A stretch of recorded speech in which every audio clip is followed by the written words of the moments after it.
Hello and welcome to Tech Week in View. Each week we take the biggest stories of the week, chew them up, spit them out and tell you what we think. Stay tuned. The internet was abuzz this week with a new announcement from Google Buzz. See what we did there? Basically it's a new social networking tool, system, whatever you want to call it, hoping to succeed where two previous attempts from Google have failed.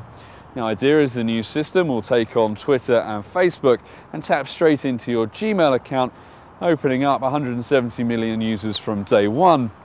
The idea is it comes into your Gmail, so it's straight into your inbox, which, strangely enough, I thought that's what email was for. But the worrying thing is it will auto-friend a lot of your people already, the people that you've already started emailing with.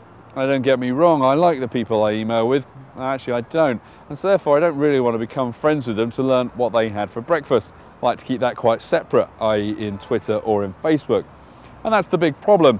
It's just yet another social network feed that I've got to follow when I get in the morning. And another one that's just going to barrage me with too much information. So because it's in my inbox, that basically means that all my emails are going to get lost, aren't they? I don't know. It's all a bit too much for me and just I'm quite happy with what I've got, thank you very much. So for now, Google Buzz can buzz off. Canon launched a number of compact and DSLR cameras this week, hot on the heels of other manufacturers such as Fuji and Nikon and Pentax and Olympus. What's interesting, however, is that they are yet another company that has decided to ditch the megapixel rush that we've seen in recent years.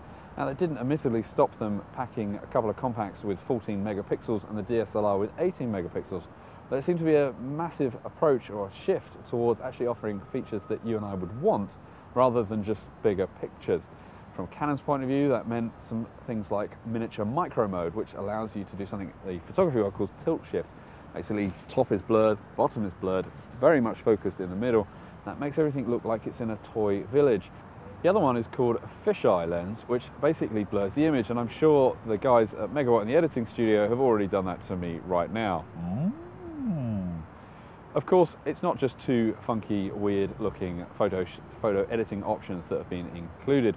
There seems to be a focus on limiting the capabilities of the ISO, if that's what you wanted, and some of the bigger models, and just a general approach to making it easier to take pictures all around. Something that I think should be really commended. After all, it's all well and good having all these features on your camera, but if you haven't got a foggiest of how to use them, they're no good to you at all. So, you probably like your pet, don't you? Your dog, your cat. You have feelings for him, but guess what? You've been torturing him or her all this time with your bad taste in music. I don't care what you listen to, whether it's Enya, Duran, any other 80s band I can think of, or even some thrash metal. But either way, it turns out, according to one company, that, yeah, you're just torturing them. It's terrible.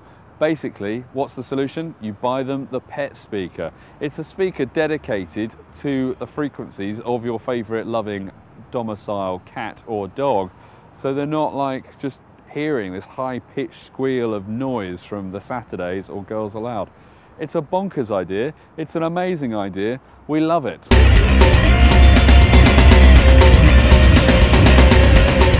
Well, that's it for this week's show. Hope you've enjoyed it. Why don't you tune in next time for more news, reviews, tips, tricks, opinions, and much more. I'm Stuart Miles. This is Megawatt TV. Thanks for watching.